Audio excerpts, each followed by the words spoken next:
오늘은 이제 두 번째 여러분들에게 중요한 또 관리의 영역인데 물질의 관리, 재물의 관리에 대해서 성경에서는 이 물질에 대해서 뭐라고 말씀하시는가, 그리고 그 물질을 우리가 어떻게 관리해야 될 것인가를 같이 생각해 보려고 합니다.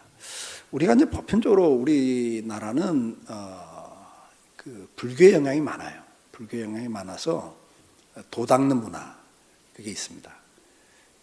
그래서 이제 신앙생활 그러면 종교생활 그러면 도 닦는 쪽으로 많이 가요. 정성을 기우는 쪽으로. 그리고 이제 또 유교 문화를 많이 이제 영향을 받았는데, 유교 문화에서는 또 이 물질에 대해서는 좀 터부시하는. 그래서 이제 선비는 좀 고고해야 되고, 그렇죠? 그래서 물질은 좀 터부시하는. 그래서 이 불교 문화와 이 유교 문화의 영향을 받으면서 물질에 대해서 우리는 좀 부정적인 시각을 갖고 있습니다. 속으로는 좋아하면서 겉으로는 물질을 추구하면 좀 세속적이고 타락한 것으로 본단 말이죠. 근데 이제 물질이라는 게 뭐죠? 물질은 하나님이 우리가 평생 먹고 살도록 만들어 놓으신 피조물이에요. 여세 동안 천지를 창조하신 내용이 물질이라고요. 맞죠? 그리고 그걸 우리한테 맡긴 거예요. 관리를 잘 하라고. 자, 그러면 우리가 이 재정의 원리에 있어서 중요한 원리가 뭐냐? 청지기 개념을 꼭 가지셔야 돼요. 청지기 개념.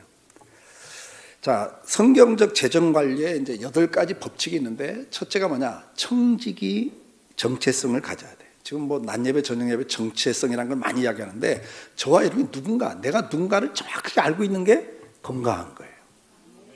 저와 여러분은 하나님의 자녀고, 동시에 뭐죠?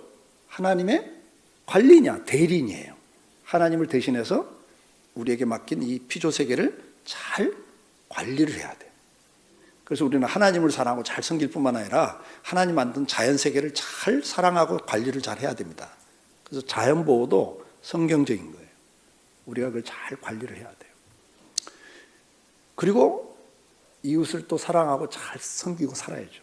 그러니까 사랑의 대상은 하나님, 이웃, 그 다음에 뭐가 있어요? 자연이 있다고요. 피조세계도 하나님의 창조물이기 때문에 우리가 그것을 잘 관리를 해야 될 의무가 있는 거예요. 자, 그러면 우리가 이제 청직이라는 개념을 꼭 가지셔야 돼요. 자, 누가복음 16장 10절 11절에 뭐라고 그랬어요? 지극히 적은 것에 충성된 큰 것에도 충성되고 지극히 작은 것에 불의한 자는 큰 것에도 불의하나니라. 너희가 만일 불의한 재물에도 충성하지 아니하면 누가 참된 것으로 너희에게 맡기겠느냐. 그러니까 이 물질도 제대로 관리를 안 하는데 뭘 더 맡기겠냐 그 말이에요. 하나님께서는 이 관리에 대해서 계속 우리에게 말씀을 합니다. 고린도서 4장 2절에도 맡은 자에게 구할 건 충성이라 그랬어요. 그러면 이제 우리가 뭘 충성해야 되냐 할 때 물질도 우리에게 맡긴 거라 그 말이죠. 그럼 물질을 맡겼을 때 맡겨주신 물질에 충성스럽게 관리를 잘하고 있는가, 아니면 관리를 잘못하고 있지는 않는가. 그 다음 구절 같이 읽어요. 물질을 다스리는 자입니까? 아니면 물질의 지배를 받고 있는 노예입니까? 오늘 많은 사람들이 시간도 우리에게 관리하라고 줬는데 시간의 노예가 돼서 사는 사람들이 많아요. 물질도 우리가 관리를, 내가 다스려야 될 대상인데 그 물질의 노예가 돼서 사는 사람이 너무 많아요. 돈 하면서 노예처럼 살아요. 자, 여러분 꼭 기회가 돼요. 나는 누구다? 하나님의 피조세계 가장 만물의 영장. 그래서 하나님을 대신해서 이것을 내가 뭐 할 대상이다? 다스리고 관리해야 될 대상이다. 믿습니까? 네. 그러면 특히 가장 대표적인 게 물질인데, 이 물질도 우리가 어떻게 해야 될 대상이다? 관리하고 다스릴 대상이에요. 근데 많은 사람들이 관리를 못하고 오히려 돈의 노예가 돼서 살고 있다 그 말이에요. 그러니까 여러분도 질문하셔야 돼요. 자기에게 한번. 나는 지금 물질을 다스리고 사는가, 아니면 지금 돈의 노예가 돼서 거기에 짓눌려서 살고 있지는 않는가. 그걸 꼭 자문자답을 하셔야 됩니다. 자, 그러면 이제 성경의 그 재정관리에서 첫째는 정체성. 나는 청직이다, 관리인이다. 그래서 물질은 내가 다스려야 될 대상이다. 이걸 첫째고, 두 번째는 이제 물질을 어떻게 써야 되느냐, 관리를 어떻게 해야 되냐 할 때 두 번째는 관리에 있어서 계획성 있게 관리를 하셔야 돼요. 누가복음 14장 28절 30절에 보니까 너희 중에 누가 망대를 세우고자 할 텐데, 요즘 말하면 건축을 말해요. 집을 지려고 하면서 예산도 안 세우고 집을 짓는 사람이 있냐? 여러분, 아파트를 구입하려고 할 때 재정 계획을 세워야 안 세워요? 뭐 예산도 없이 그냥 막 그냥 빚내다가 사버려요? 영끌? 그러다 이자가 올라가면 망하는 거예요. 그러니까 우리가 무슨 일을 하든지 계획을 세우지 않느냐? 의논하고 계획을 세우지 않고 경영하는 건 무너지는 일이다. 그냥 즉흥적으로 하면 무너지는 거예요, 여러분. 계획도 없이 의논도 안 하고 그냥 자기 혼자 생각으로 하면 그 일이 성공할 확률이 굉장히 낮아지고 오히려 무너진다. 성경은 계속 이런 것을 우리에게 가르쳐줘요. 그래서 첫째는 청지기 개념, 두 번째는 계획성이 있어야 한다. 물질에 있어서는 계획성이 있어야 한다. 그러니까 재정계획은 불신의 표시가 아닙니다. 내가 돈을 넣고 계획을 세운다, 이건 불신이야, 믿음이 없는 거야, 그렇게 생각하면 안 돼요. 그건 지혜예요. 관리는 우리한테 맡긴 거기 때문에 대책 없이 관리한다, 그건 무책임한 거란 말이죠. 근데 세 번째는 뭐냐? 재정에 있어서 중요한 법칙 가운데 세 번째는 노동을 하셔야 돼요. 여기 중요한 건 정직한 노동과 근면이에요. 그러니까 우리가 돈을 놓고 관리할 때 제일 중요한 건 뭐다? 노동을 하셔야 됩니다. 창세기 3장 19절 말씀 보니까 아담에게 뭐라고 말씀해요? 네가 땀을 흘려야 식물을 먹고 필경은 흙으로 돌아가리라 그랬어요. 그러니까 하나님께서 아담이 범죄하고 난 다음에 제일 먼저 말씀하신 게 뭐냐? 너는 이제 노동을 해야 먹고 산다. 일해야 먹고 산다 그랬어요. 그러니까 노동은 하나님이 주신 거예요, 여러분. 그래서 노동은 신성한 거다 그러는 거예요. 이해가 되시죠? 네, 그래서 일을 해야 먹고 살게 돼 있어요. 그럼 일을 안 하면 가난해져요. 그래서 이제 그 다음 성경줄 보니까 손을 게을리 놀리는 자는 가난해지고 손이 부지런한 자는 부하게 되느니라. 그러니까 일을 안 하고 게으르면 그 사람 무조건 가난해져요. 그 다음에 게으른 자는 욕심만 많다. 게으른 자는 생각만 많이 해요. 일확천금을 꿈꾸고 생각만 많이 해요. 근데 얻어지는 건 없어요. 그래서 부지런한 자는 풍족하게 되느니라. 이게 성경의 법칙입니다. 그래서 계속 뭘 강조합니까? 데살로니가서 3장 10절 말씀. 우리가 너희와 함께 있을 때도 너희에게 명하게 누구든지 일하기 싫거든 먹지도 마라. 먹을 생각하지 말라는 거예요. 그래서 여러분들이 그리스도인들은 성실하게 부지런히 일을 하셔야 돼요. 게으르신 건 죄악입니다. 그래서 주님이 책망할 때 그 제일 많이 쓰는 단어가 뭐예요? 악하고 게으른 종아 그래요. 하여튼 주님이 책망할 때면 이 두 단어를 굉장히 많이 쓰세요. 악한 거예요. 책망받는 사람이 악한 사람이에요. 근데 게으른 종도 책망을 받아요. 그러니까 열심을 내셔야 됩니다. 그래서 성경은 뭐라고 그래요? 성실을 이야기해요. 성실을. 그래서 에베소 6장 6절 7절 직장에 가서 일을 할 때 눈가림으로 하지 말라. 사람한테 잘 보려고 사장이 볼 때만 열심히 하고 안 볼 때는 그냥 적당히 하고 그러지 말라는 거예요. 우리 그리스도인들은 그렇게 사는 사람들이 아닙니다. 사람이 보든 안 보든 내가 지금 누구 앞에서 일하고 있다? 하나님이 앞에서 일하고 지금 이 일은 누가 맡긴 거다? 하나님이 맡긴 거다 이 말이에요. 그래서 하나님 앞에 하듯 주를 섬기듯 하라는 거예요. 죽게 하듯 일을 하셔야 돼요. 이거 성실해요. 그래서 사람들이 보든 안 보든 인정하든 인정해 주지 않든 정당한 노동의 대가를 주든 안 주든 나는 뭐 한다? 하나님 앞에서 열심히 일을 하는 게 주님의 뜻이다. 예. 성실함이. 잠언 28장 20절에 뭐라고 그랬습니까? 충성된 자는 복이 많아도 속히 부하고자 하는 자는 형벌을 면치 못한다. 그러니까 탐욕은 뭘? 욕심, 일확천금, 욕심으로 하면 하나님 뭐라고 그래요? 형벌을 면치 못한다. 오히려 복을 받는 게 아니라 저주를 받아요. 그러니까 우리는 어떻게 살아야 돼요? 충성스럽게 일을 해야 된다. 그 말이에요. 더 중요한 게 뭐죠? 잠언 11장 13장 11절 말씀이에요. 망령때 얻은 재물은 줄어가고 손으로 모은 것은 들어가느니라. 여기 망령때에 얻는 재물을 얻지 말라는 거예요. 우리나라 말에 이런 말이 있어요. 개같이 벌어서 정승같이 써라.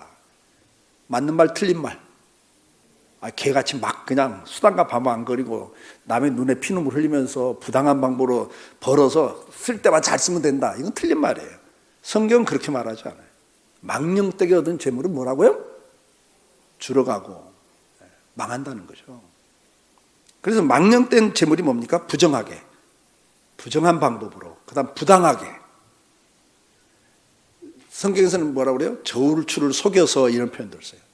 양을 속이고, 말과 겉과 속이 다르게 편법을 취하고, 그 다음에 남의 약점을 이용해서 이익을 취하고, 돈이 필요한 사람 약점을 이용해서 고리를 취하고, 이런 사람은 다 하나님이 저주한다 그랬어요.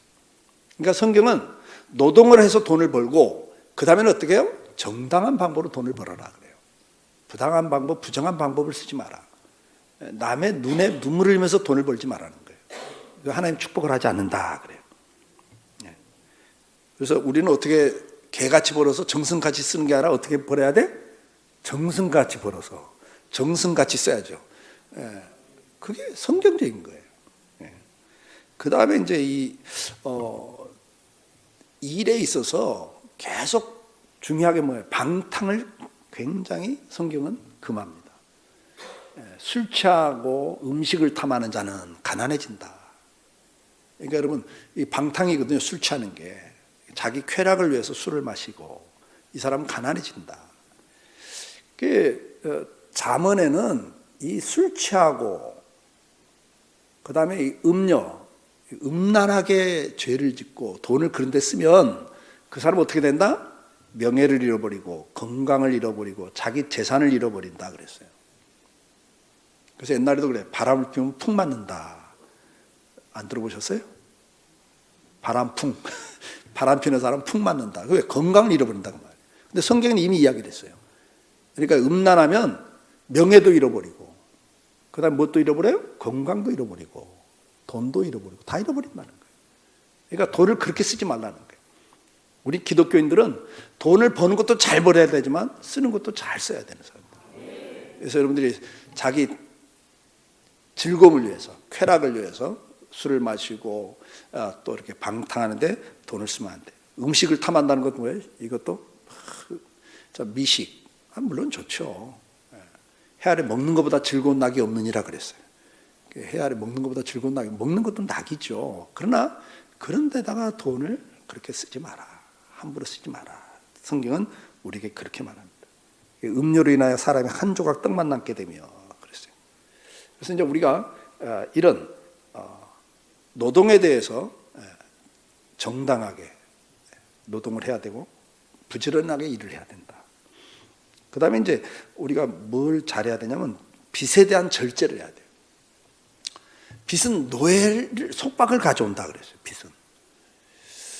여기 성경 잠언 22장 7절 보세요. 부자는 가난한 자를 주관하고 빚진 자는 체주의 종이 되느니라. 요즘에는 여러분들이 누구 종입니까? 여러분의 최고의 체주는 누굽니까? 은행이죠. 열심히 벌어서 거기다 갖다 넣으라고 정신없잖아요. 노예처럼 사는 거예요. 그러니까 빚을 많이 지지 마라. 성경이 그렇게 말해요. 빚을 많이 지지 마라. 주님은 빚을 지지 마라. 그렇게 말씀을 해요. 자, 이제 이런 원리들을 여러분들이 그냥 기억을 했으면 좋겠어요. 그 다음에 이제 문제는 뭐냐? 노동을 잘해야 되고 정당하게, 그 다음에 부지런하게 일을 해서 돈을 벌었어요. 그런데 이제는 지출을 잘해야 돼요. 소비. 이게 이제 제일 중요합니다. 요즘 사람들이 제일 어려운 게 이 지출이에요. 소비. 야고보 5장 5절에 보니까 너희가 땅에서 사치하고 방종하여 사륙의 날에 너희 마음을 살찌게 하였도다. 여러분, 이게 사치하는 것, 방종하는 것이 심판거리다. 마지막 주님 앞에 섰을 때 그게 심판거리다 그 말이죠. 지혜 있는 자는 집에서 귀한 보배와 기름이 있나 미련한 자는 이것을 다 삼켜버린다. 있는 족족 다 써버리는 것이 뭐다? 미련한 자예요. 가난해져요. 그리고 노예가 돼요. 노예가 됩니다. 자, 그러면 우리는 어떻게 지출을 해야 되는가? 성경은 저축과 절제된 소비를 지혜롭다고 이야기를 합니다. 지혜롭다고 이야기해요. 여러분 저 밑에 있는 글을 잘 보세요. 자본주의 체제 속에 저와 여러분 지금 살고 있거든요. 지금 전 세계는 사상과 이념도 다 무너졌습니다. 지금은 전 세계가 자본주의 체제로 들어갔습니다. 근데 지금은 뭐라고 그러죠? 신자유주의 시대라 그래요. 신자유주의. 이 신자유주의는 무슨 말이냐면 자본주의가 국경을 초월하도록, 그래서 국경을 차단하면 압력을 가해서 개방하도록 만드는 시대예요. 우리나라도 IMF를 당하면서 완전히 개방이 되어버렸습니다. 외국 자본이 마음대로 들어와서 마음대로 가져가도록 만들어놔 있어요. 이게 신자유주의. 근데 이것은 타락한 자본주의예요. 타락한 자본주의가 지금 전 세계를 지배하고 있다. 저와 여러분이 지금 어느 시대를 살고 있는가를 잘 아셔야 돼요. 저와 여러분은 지금 어떤 시대를 살고 있다? 신자본주의, 신자유주의. 근데 그건 타락한 자본주의 시대를 살고 있어요. 자, 그럼 자본주의의 가장 독특하고 특징적이고 제일 중요한 문화가 있어요. 자본주의 문화. 그 문화라고 하는 건 컬처라고 하는 그 기본 사상을 말하는데, 자본주의의 가장 핵심 사상이 뭡니까? 소비입니다. 소비. 자, 보세요. 자본가들은 자본을 가지고 투자를 해서 물건을 만들어서 팝니다. 상품을 만들어 팔아. 그게 자본가들이에요. 그러면 자본가들에게 최고의 목적은 뭐예요? 물건을 파는 거예요. 그래야 돈을 버니까. 그러니까 이 사람들은 모든 것이 어디에 맞춰져 있어요? 어떻게 하면 사람들이 월급을 받아갖고 다 쓰게, 내 물건을 사게 만들까? 이게 자본주의 문화는 소비 문화예요. 그래서 저와 여러분이 우리도 모르는 사이에 자본주의 사회에서 살다 보니까 소비 문화에 싹 빠져들어 있어요. 자본가들은 광고를 만들 때 심리학자들을 동원할 뿐만 아니라 뇌공학 박사들까지 다 동원해요. 그래서 그 광고를 보고 있으면, 홈쇼핑을 보고 있으면 안 살 수가 없어요. 그래서 소비를 시키는 거예요. 그래서 여러분들을 끝까지 소비자를 만들어요. 그 노예가 되거든요. 자본가들의 노예가 돼요.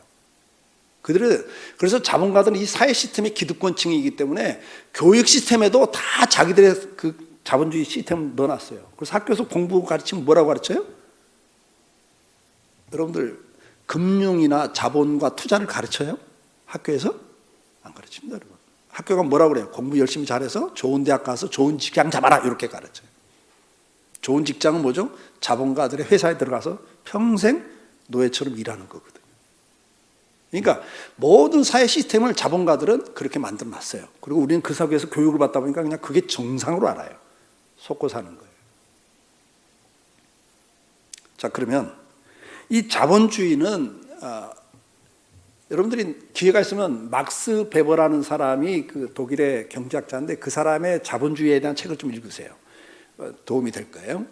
막스 베버는 자본주의, 건강한 자본주의는 영국의 산업혁명 때 청교도들에게서 나왔다, 그렇게 봐요. 자본주의는. 근데 이 타락한 자본주의는 그 자본주의에서 타락한 거거든요. 그래서 그건 구분이 되셔야 돼요. 자, 그러면 현대 자본주의는 소비가 끊임없이 이루어지도록 설계되어 있습니다. 그래서 어떻게 합니까? 광고 유행이라는 걸 만들어요. 그래서 하여튼 옷도 있는데 또 사 입게 만드는 거예요. 유행을 바꿔가지고. 그래서 이 칼라가 좀 넓어졌다 좁아졌다 다른 것도 없어. 바지 폭이 넓어졌다 좁아졌다 뭐. 우리 아내가 그러더라고요. 20년 전에 산 물건 그대로 놔두니까 또 유행에 대해 또 입는다고. 근데 그 전에 다 버리거든요. 그래서 유행이라는 걸 만들어요. 그 다음에 신용카드, 그 다음에 무이자 할부, 뭐 60개월 무이자, 언제가 다 내야 돼. 근데 그것에 넘어가서 사고 나면 계속 그거 갚다 끝나는 거예요. 월급 타면 남는 돈이 없어요, 여러분. 다 쓰게 만드는 거예요. 다 쓰게 만드는 거예요. 그래서 결국은 어떻게 합니까? 이 사람들이 어떻게 하냐? 자본주의자들은 저축을 못하게 만들어요. 다 소비를 시켜요. 그래서 어떻게 한다? 저축을 억제하고 빚을 유도해요. 빚지게 만들어요. 할부도 다 빚이거든요. 그래서 빚을 지면 저축할 여유가 없고, 저축을 못하면 투자를 못하거든요. 자본가가 못 되거든요. 제가 필리핀 가서 세미나 하는데 그게 청년들이 스텝으로 일을 하더라고요. 목사님들 세미나를 하는데 뒤에 한 20명이 앉아서 여름방학 때 봉사를 얼마나 귀해요.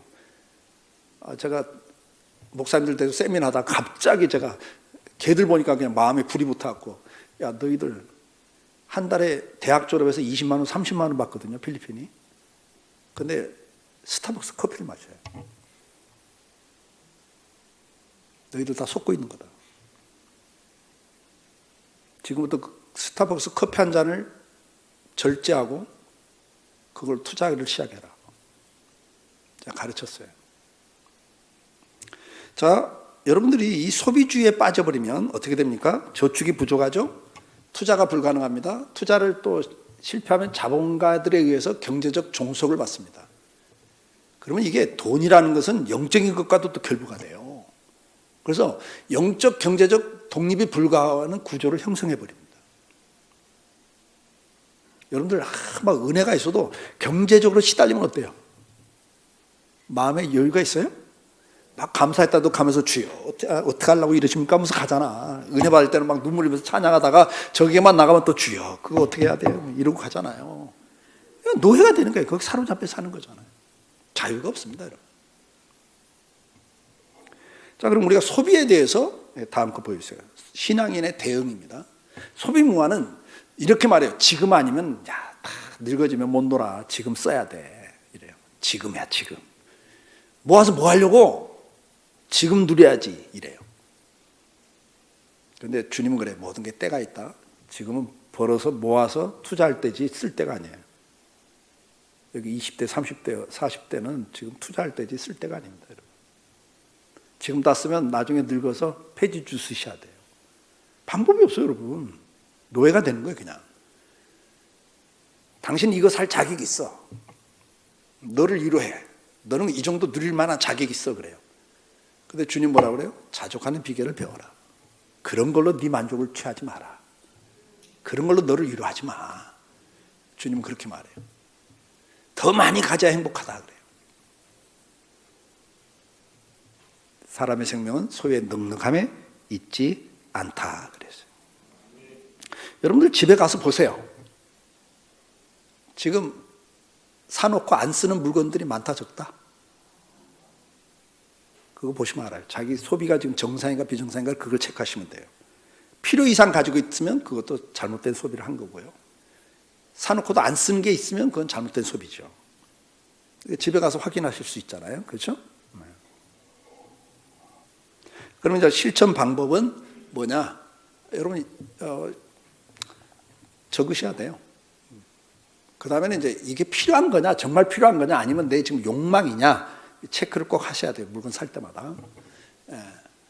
그리고 광고에 휘둘리지 않는 내면 중심 소비 결정을 훈련하셔야 돼요. 광고 보면 뇌공학 박사까지 동원됐기 때문에 보다 보면 넘어가게 돼 있다니까. 그러니까 되도록 안 보는 게 나아요. 안 보는 게 나고 성경 보세요. 차라리 그 시간에 찬송 부르시고 여러분들은 그 내면의 중심의 소비 훈련을 하셔야 돼요. 그 다음 거 같이 읽어요. 소비를 줄여야 저축이 가능하고 저축이 있어야 건강한 투자가 가능하다는 순환 구조를 인식해라. 자, 그러면 이제 우리가 소비 문제가 가장 심각한 문제니까 이걸 잘 하셔야 되고, 그러면 이제 이 청교도들은 왜 자본가가 됐냐? 막스 베버는 그렇게 말해요. 청교도들이 자기 재능을 가지고 자기 분야에서 열심히 일을 해. 그러니까 돈을 벌어 못 벌어요. 구두 입는 사람, 구두 입고 뭐 대장장이 일을 하고, 청교도들은 하나님이 주신 재능 갖고 자기 분야에서 열심히 일을 하니까 돈을 벌잖아요. 돈을 버는데 타락하지 말라고 그래, 사치하지 말라고 그래, 방종하지 말라고 그래. 그러니까 돈을 절제하라고 그래. 이해가 되죠? 그러니까 돈이 모아진다는 거예요. 돈이 모아지다 산업시대니까, 산업혁명 시대니까 돈이 있으니까 누가 와서 돈 좀 빌려달라, 투자 좀 해달라. 투자를 하기 시작하는 거예요. 그래서 자본가가 된 거예요. 자본주의가 그래서 됐다 그래요, 막스 베버는. 그러니까 청교도들은 정상적으로 열심히 일하고, 그 다음에 절제하고, 소비를 줄이고, 절제하고, 검소하게 살면서 돈을 모으다 보니까 투자 기회가 오고, 투자 기회가 오니까 자본가가 되더라는 거죠. 그래서 이제 영국 산업시대 혁명에 청교도들에 의해서 자본주의가 나왔다. 막스 베버는 그렇게 주장을 해요. 칼 막스는 다르게 주장하지만 막스 베버는 그렇게 주장합니다. 자, 그러면 이제 우리는 뭘 해야 되냐? 저축을 해야 돼요. 이렇게 모아진 거니까, 절제를 하다 보니까 모아지죠? 그러면 이제 저축을 해야 돼. 꼭 기억하셔야 돼. 왜 저축을 해야 되는가? 겨울과 기근이 있다. 뭐가 있다? 데스밸리가 있단 말이에요. 죽음의 계곡이 있어요. 여러분, 우리는 타락한 시대를 살고 있어요. 죄 가운데 살고 있죠. 그래서 땀 흘려 일을 해도 가시와 엉겅퀴가 난다 그래서 창세기에. 그러니까 내가 노력한 만큼 결과가 온다 안 온다? 안 오는 속에 우리는 살고 있어요. 그래서 항상 경제적인 기근이 있습니다. 그리고 학자들은 말해요. 전 세계 경제가 10년 주기로 경제 위기가 온다. 그러니까 우리가 살다 보면 위기가 온다고요. 내가 잘못하지 않았는데도 위기가 오는 거예요. 경제 위기가 오잖아요. IMF 때도 우리가 잘못했어요? 리먼 브러스 사태 때도 우리가 잘못한 거예요? 은행가들이, 금융가들이 막 과도하게 에버리지 동원해가지고 과도하게 부실한 사람들에게 대출해줬다가 사고 터져버리는데 우리가 피해를 보잖아요. 그러니까 기근이 있다, 겨울이 있다는 걸 꼭 기억하셔야 돼요. 그래서 창세기 6장 21절에 보니까 너는 먹을 모든 양식을 내게로 가져다가 저축하라. 이것이 너와 그들의 먹을 것이 되리라. 노아의 이야기예요. 그러니까 하나님이 노아에 대해서도 야, 내가 물로 심판해서 모든 것을 심판할 거야. 그러니까 그냥 믿고 아무것도 안 해도 돼. 그래요? 방주 지라 그러고 방주만 줘서는 안 돼. 1년 동안 그 안에 살아야 되니까 뭐라고 그래요? 1년 동안 먹을 양식을 저축해라. 너와 그 안에 있는 짐승들이 다 먹을 걸 미리 비축을 해라. 그런단 말이에요. 이게 성경이에요. 그러니까 내가 알아서 하니까 그냥 넌 믿음으로 그냥 와. 운명론적으로 가는 게 아니에요. 기독교인들은요. 이런 위기가 오는 시간에 재난이 올 때를 대비해서 뭐 해야 된다? 준비를 해야 되는 거예요. 그게 지혜예요. 성경은 그걸 말해요. 창세기 41장 48절 요셉의 이야기입니다. 여러분 보세요. 저는 이 요셉의 이야기를 보면서 참 많은 걸 생각해 봐요.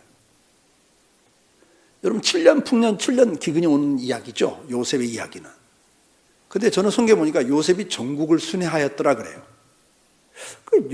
요셉이 전국을 순회했단 말을 왜 기록해 놨을까? 저는 이제 퀘션을 달거든요. 그 시대 총리가 왕 다음 권력설 이유가 요즘같이 교통도 안 좋은 그 시대에 마차를 타고 그 넓은 이집트 그 사막을 전국을 순회한다? 이거 안 해요. 안 하는 일이에요. 근데 요셉은 이걸 합니다. 그러면 지방 관료들이 입장에서 총리가 온다 그러면 여러분 어떻게 할 것 같아요? 옛날에 우리나라 군사정권 때 대통령이 지방 순회하면 어떻게 했습니까? 도지사부터 난리가 나죠. 도로 포장 다시 하고 막 난리가 나지 않습니까? 근데 그 옛날에 총리가 안 오던 총리가 지방에 온다, 자기 지역에 온다 그러면 어떻게 됐겠어요? 온 지역이 난리가 나죠. 그러면 주민들이 다 동원돼서 도로 정비하고 막 난리가 나는 거 아닙니까? 그럼 물을 거 아니에요. 국민들이 야, 왜 온대? 이거 안 오던 총리가 왜 와? 뭐 때문에 오는 거야? 그럼 나중에 왔다 가는데 이야기를 들어보니까 이번에 7년 풍년 다음에 7년 기근이 온다고 창고를 지른다는 거야. 그리고 20%씩 뛰어 몰았다고. 이 소리를 다 들은 거예요, 백성들이. 전국을 순회했단 말을 저는 그렇게 해석이 되더라고요. 그럼 질문. 7년 풍년 다음에 7년 기근이 오는데 기근은 첫 해에 수많은 백성들이 자기 짐승을 팔기 시작합니다. 그렇죠? 먹을 게 없어가지고 식량이 떨어지니까 2년째가 되니까 자기 땅을 팔아요. 나중에는 자기 자식까지 다 우리가 노예가 되겠습니다. 종이 되겠습니다. 그랬대요. 먹을 걸 달라고 그러면서 이게 노예가 되는 거예요. 저는 퀘션. 그럼 그 수많은 백성들이 왜 노예가 됐지? 왜 노예가 됐을까요? 아마 이랬을 거예요. 7년 풍년, 7년 흉년? 야, 말이 돼? 야, 상식적으로, 과학적으로 지금까지 기근이 오는 거 2, 3년 오는 거 봤어, 내가. 근데 어떻게 7년을 계속 기근이 와? 그 말도 안 되는 소리. 역사상 없는 이야기야. 그러니까 이성적인 사람들은 그렇게 말했을 것 같아. 야, 뭔 쓸데없는 소리야. 그게 말도 되지 않은 소리인데 그걸 믿으라고? 그리고 준비 안 했던 것 같아요. 두 번째 부류. 일반 서민들은 아무리 경제가 좋아도 뭐 별로 안 좋아. 먹고 살기 힘들어. 이렇게 말했죠. 우리가 20% 뛰어먹을 여유가 어디 있어. 하루 벌어서 하루 먹고 사는데 지금. 그래서 못 모았을 것 같아요. 세 번째 부류. 에이고, 산 목구멍에 거미줄 치는 거 봤어? 다 살게 돼 있어. 그랬던 사람도 있었을 것 같아요. 여러분들은 어느 부류에 속합니까? 세 번째 우리 말이 맞아. 살긴 살아. 근데 뭐가 된다? 노예가 되는 거예요, 여러분요. 노예가 됐습니다. 성경은 그걸 기록하고 있어요. 노예가 됩니다. 준비를 안 한 사람은 노년에 노예가 돼서 삽니다. 초라하고 구차하게 삽니다. 준비하셔야 됩니다. 잠언 6장 6절 8절을 같이 읽습니다. 잠언 6장 6절 8절. 게으른 자여 계미에게 가서 그가 하는 것을 보고 지혜를 얻으라. 계미는 두령도 없고 감독자도 없고 통치자도 없으되 먹을 것을 여름 동안에 예비하여 추수할 때 양식을 모으느니라. 아멘. 그러니까 앞에서 말씀드린 것처럼 제가 선교지에 가서 이 이야기를 하니까 선교사님들이 이야기 듣다가 한 분이 손을 들고 이러더라고요. 목사님, 우리 선교사들은요 풍년인 적이 없습니다 그러더라고요. 그죠?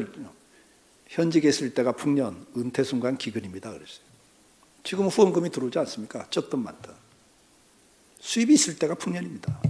근데 어느 순간 수입이 끊어질 날이 옵니다. 그때가 기근입니다. 꼭 기억하십시오.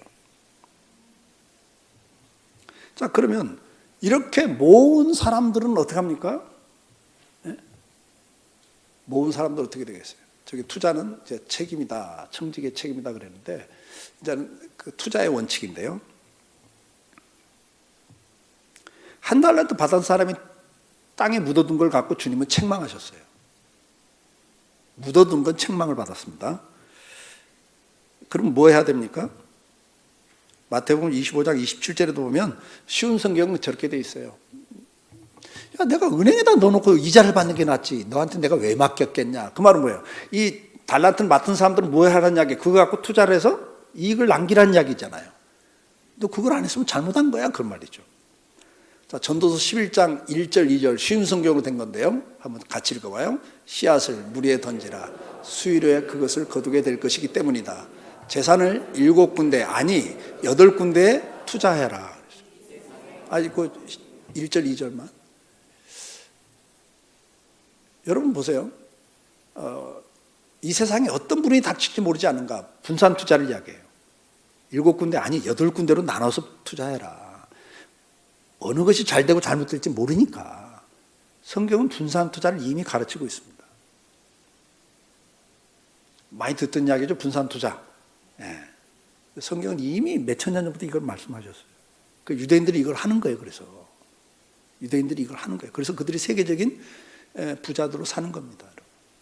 투자의 귀재 유대인들입니다. 자, 제가 전번에 그 미국에 있는 친구 목사가 와서 그 이야기 하더라고요. 자기가 그 보스턴 쪽에서 좀 살았었는데 거기 유대인들이 많아서 거기가 살았어요. 근데 자기가 유대인들 보고 깜짝 놀란 게 있다고. 뭐냐 그랬더니 초등학교 애들이 학원을 간대. 학원. 초등학교 애들이. 여러분들 초등학교 애들 학원 보내죠? 근데 여러분들 무슨 학원 보내요? 예? 안 보내요? 무슨 학원?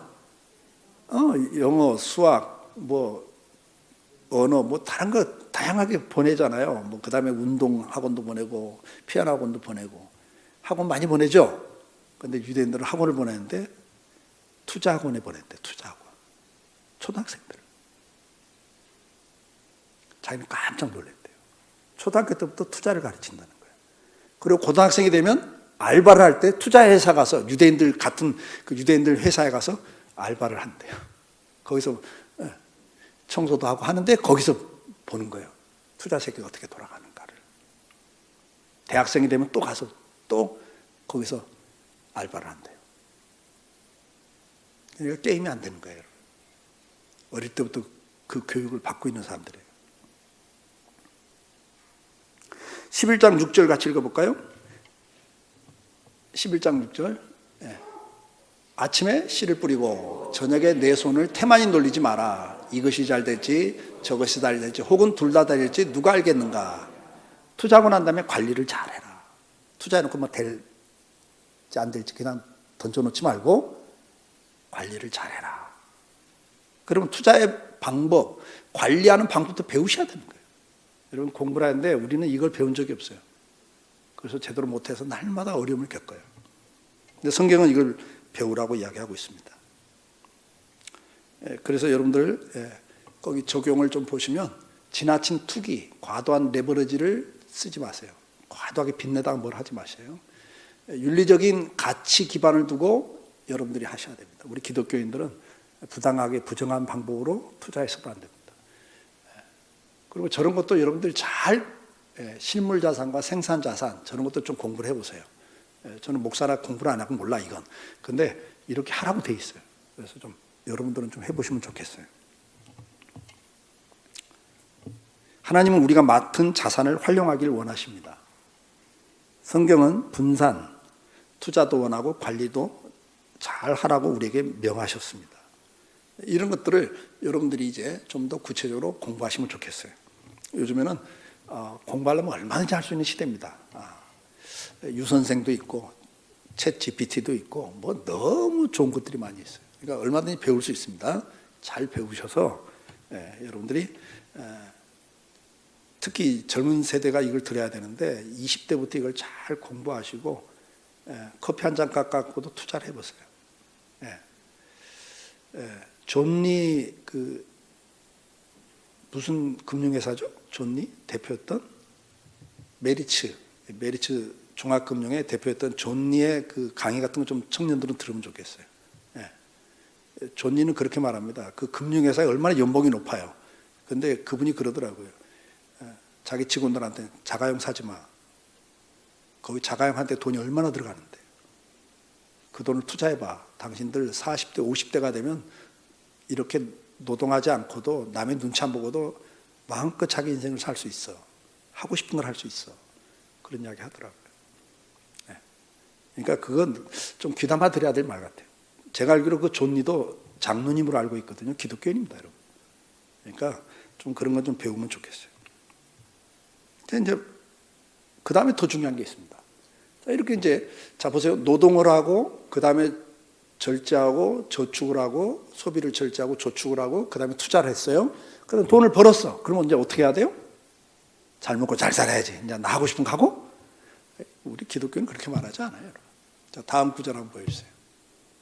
디모데전서 6장 18절 시작.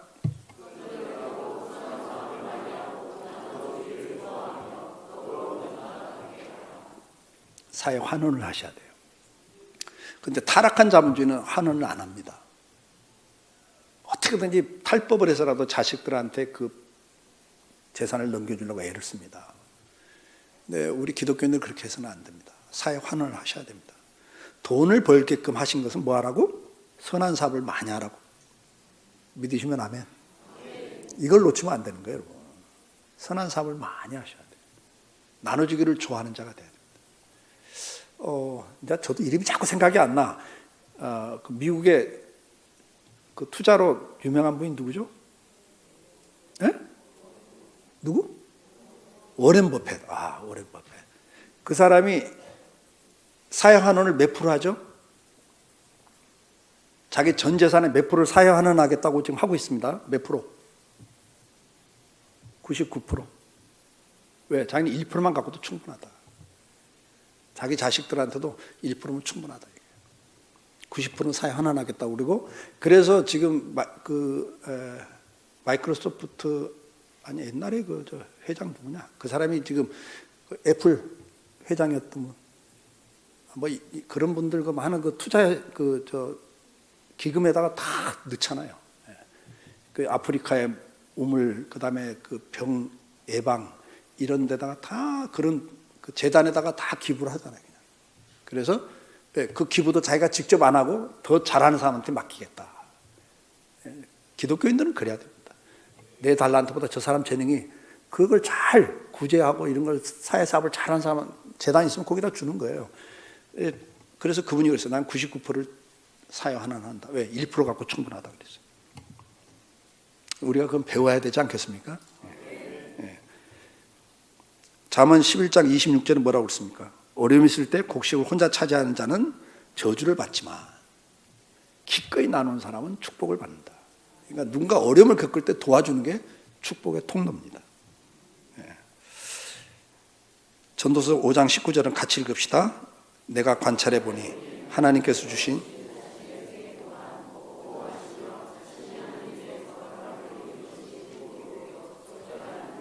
그 보람을 느낀 일이 뭡니까? 지금까지 살아보니까. 나를 위해 살 때 보람을 느낍니까?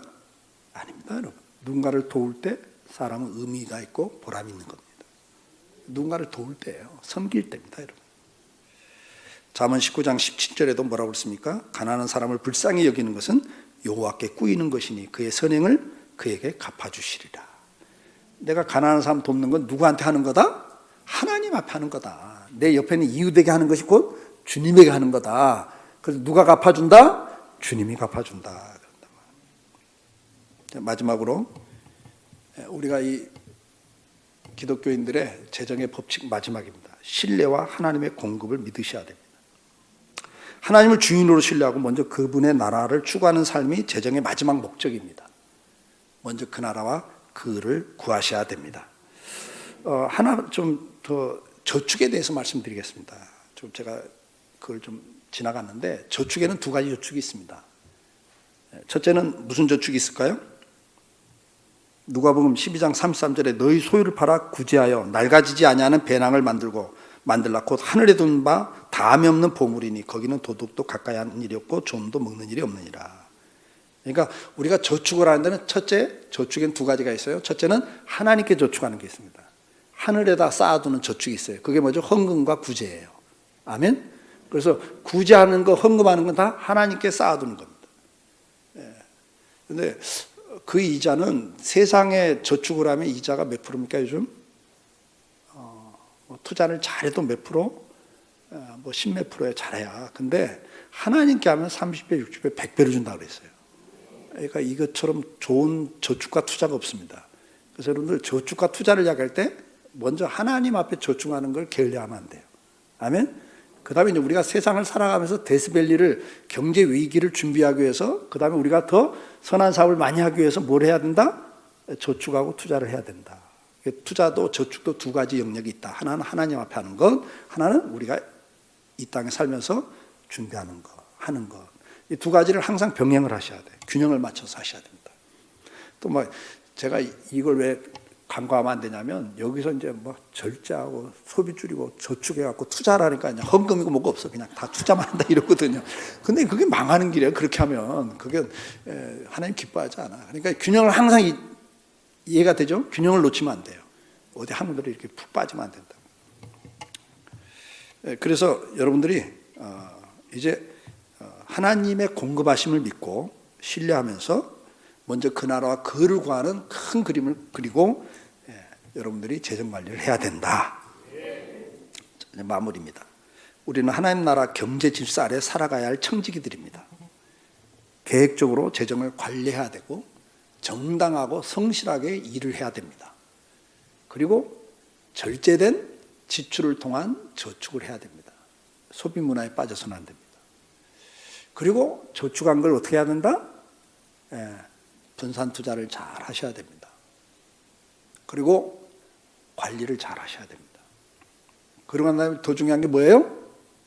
환원을 꼭 하셔야 됩니다. 사회 환원을 하나님 앞에 이웃에게 환원을 하셔야 됩니다. 그렇게 해서 정말 이 복음 전파와 이웃사랑 실천을 그걸 통해서 할 수 있길 축복합니다. 그게 사랑의 이웃사랑 실천입니다. 착한 이웃이 되는 겁니다. 그래서 하나님의 영광을 드러내는 복된 하나님의 사람들이 되길 축복합니다. 돈을 다스리는 자는 위기 속에서도 자유롭습니다. 소유가 아니라 주님께 속한 인생을 살도록 저와 여러분은 부르심을 받았습니다. 그분의 뜻을 따라 재정을 다스리는 사람들이 위기의 시대에도 견뎌내고 노예가 되지 않습니다. 여러분 노예가 아니라 물질을 다스리고 사는 축복의 통로가 되길 주의 이름으로 축복합니다. 우리 잠깐 기도합시다. 오늘 말씀을 들었습니다. 우리에게 맡긴 영역 가운데 재정관리를 맡기셨습니다. 여러분들 지금까지 재정관리를 어떻게 하고 계십니까? 청지기로서 다스리는 자로 살고 계십니까? 아니면 돈의 노예가 돼서 항상 전전긍긍하면서 살고 계십니까? 우리는 성실하게 부지런하게 일을 해야 됩니다. 정당하게 돈을 벌어야 됩니다. 뿐만 아니라 어떻게 해야 돼요? 소비를 잘 절제하고 잘 관리를 해야 됩니다. 낭비해서는 안 됩니다. 특히 자본주의 체제에서 내가 소비 문화에 혹시 빠져 있지는 않는가, 속고 있지는 않는가.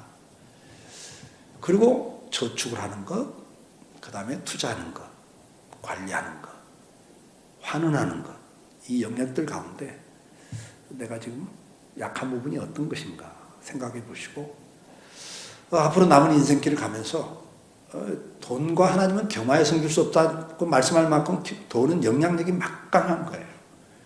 그래서 우리가 그 영향력 있는 재정 문제에 다스리는 자의 자리에 서기를 이 시간 기도하면 좋겠습니다.